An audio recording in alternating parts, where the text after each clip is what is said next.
سلام عليكم طبتم مباركة طيبة ربي أعوذ بك من همسات الشياطين وأعوذ بك ربي أن يحضرون بسم الله الرحمن الرحيم الحمد لله وسلام على عباده الذين اصطفى رب اشرح لي صدري ويسر لي أمري واحلل عقدة من لساني يفقهوا قولي সম্মানিত উপস্থিতি, সম্মানিত মুসলিমেরা, সুপ্রিয় দর্শক শ্রোতা, কোরআন বেড কিউবিস টিভির পক্ষ থেকে আপনাদেরকে আমন্ত্রণ জানাচ্ছি আমাদের আজকের আল কোরআন হাকিমের আলোকে প্রশ্ন উত্তর পর্বে।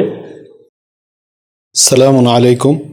আমার কোরবানি বিষয়ে একটা প্রশ্ন হচ্ছে যে পশুর নারী ভুঁড়ি যেটা জবাহ করা হবে সেটা নারী ভুঁড়ি কি হালাল না হারাম? জি, অনেক গুরুত্বপূর্ণ প্রশ্ন। আলহামদুলিল্লাহ আলামিন, মারহাবা জানাচ্ছি আপনাকে। দেখুন, সূরা মায়েদা ৫ নম্বর সূরাতে ৪ নম্বর আয়াতে রয়েছে ইয়াসআলুনাকা মাযা উহিল্লা লাকুম, যে হে রাসূল তারা তোমাকে প্রশ্ন করবে কি তোমাদের হালাল করা হয়েছে। মায়েদা ৫:৪। কুল নবী তুমি বলে দাও উহিল্লা লাকুমুত তাইয়্যিবাত, যে তোমাদের জন্য পবিত্র বস্তুসমূহ হালাল করা হয়েছে। এবং সূরা আরাফের ৭-এর ১৫৭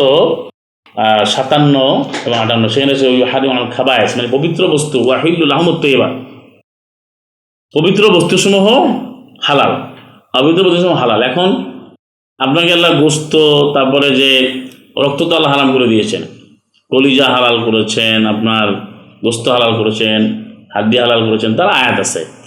আর আমার প্রশ্ন হচ্ছে নারী ভুঁড়ি পাবে, যে প্রশ্ন নারী ভুঁড়ি, এখানে খাবিজটাকে বাদ দিয়ে পবিত্র জিনিসগুলো হালাল এক কথায়।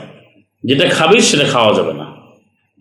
এখন সবাই আমরা জানি যে একটা পশু জবাই করার পরে, বিশেষ করে গরু হোক, ছাগল হোক, উট হোক, যেটা আল্লাহ নির্দেশনা দিয়েছেন সে অনুযায়ী যেটা পবিত্র, যেমন গোস্ত পবিত্র, কলিজা পবিত্র, এবং এখানে সেজন্য হালাল।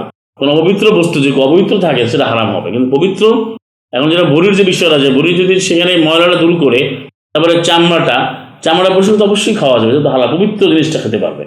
যেমন মাথার চামড়াও আপনি উপরের অংশ ফেলে দিলে মাথার চামড়া খাওয়া যাবে। আপনার এই কলিজাটা আপনি খাবেন, কলিজার সাথে তো অনেক কিছু লেগে থাকে, ফেলে দিয়ে আপনি খাবেন। গোস্তের যেমন বেরোয় তাও তো আশেপাশে অনেক কিছু লেগে থাকে, মানে গোবর থাকে, সেটা পরিষ্কার করে দেবো। যেমন আমরা দুধ পান করি, এটা সূরা নাহলে আসে, দুধটা আমরা পান করি, কিন্তু এর সাথে তো গোবর আছে, গোবরটা অপবিত্র, হারাম, এটা বর্জনীয়।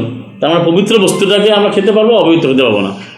ভুঁড়ির ক্ষেত্রে দেখা যায় যে পবিত্র যে ময়লাটা থাকে, ময়লাগুলো বের করে দিতে হবে পরিষ্কার করে, মানে পবিত্র চামড়াও তো পবিত্র, সেটা পবিত্র করে খাওয়া যাবে, কিন্তু অবৈধ জিনিস খাওয়া যাবে না। আয়াত স্পষ্ট করে দিয়েছে। জি, আমরা বিষয়টি পরিষ্কার। জি, ওয়া আখিরু দাওয়াহুম আলহামদুলিল্লাহি রাব্বিল আলামিন। আসসালামু আলাইকুম, তিবতুম মুবারাকাতুন তাইয়্যিবা।